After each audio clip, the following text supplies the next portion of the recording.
হঠাৎ করে ফ্যামিলির সবাই ডিসাইড করলাম যে ঢাকায় যাব।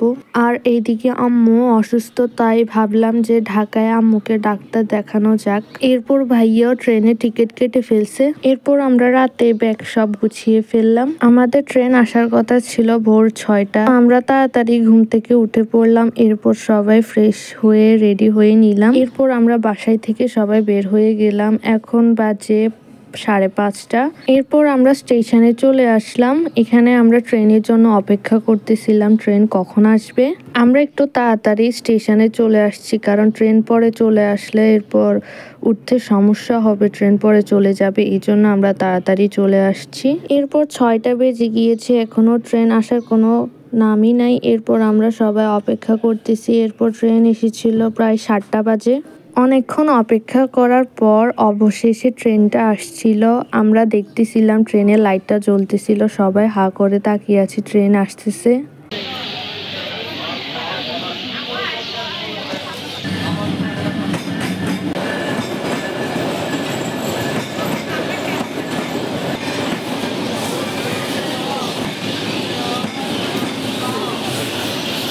অবশেষে আমরা ট্রেনে উঠতে পারলাম। আর ট্রেনটা অনেক বড় ছিল।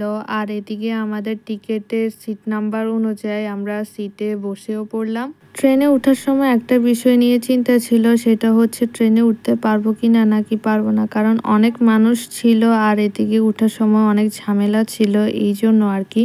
যাই হোক, অবশেষে ট্রেনে উঠতে পারলাম। এরপর আমি বাইরের দিকে তাকিয়েছিলাম, কারণ ট্রেনটা যত সামনের দিকে যাচ্ছিল ততই ভালো লাগতেছে।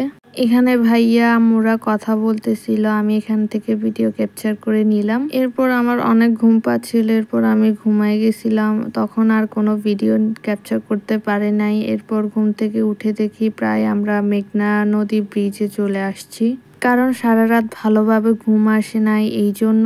এরপর দেখতে দেখতে প্রায় ব্রাহ্মণবাড়িয়ার দিকে চলে আসলাম। এখানে দেখি বেশিরভাগই সরিষা ফুলে ভরপুর ছিল, প্রতিটা জমিতে সরিষা ফুলের বাগান। এরপর একটু হালকা পাতলা নাস্তা করে আমি আবার ঘুমাই গেছিলাম, কারণ আমার শরীরটা তখন ভালো ছিল না, ভোরে ভোরে উঠার কারণে ঘুম পাচ্ছিল অনেক। যাই হোক, এরপর দেখতে দেখতে প্রায় আমরা ঢাকা এয়ারপোর্ট স্টেশনে চলে আসলাম। ঢাকায় পৌঁছানোর পর দেখলাম অনেক গরম ঢাকাতে। এরপর গাড়ি চলে আসছে, এখন আমরা গাড়িতে উঠে পড়লাম। এখন বাসার দিকে রওনা দিয়ে দিলাম। প্রায় 6.5 ঘন্টা জার্নি পর এরপর আমরা ঢাকায় পৌঁছাইলাম। এখন বাসার দিকে যাব।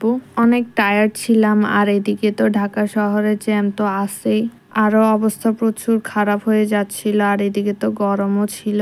এখন ভিডিও করা পসিবল হচ্ছে না, কারণ আমি এখন অনেক টায়ার্ড, সো এখন বাসার দিকে চলে যাব। আর বিকালে কোথায় গেলাম, কি করলাম, কি খেলাম, সবকিছু থাকছে নেক্সট ভিডিওতে। এখন থেকে নিয়মিত ভিডিও আপলোড দেওয়া হবে। সবাইকে আল্লাহ হাফেজ।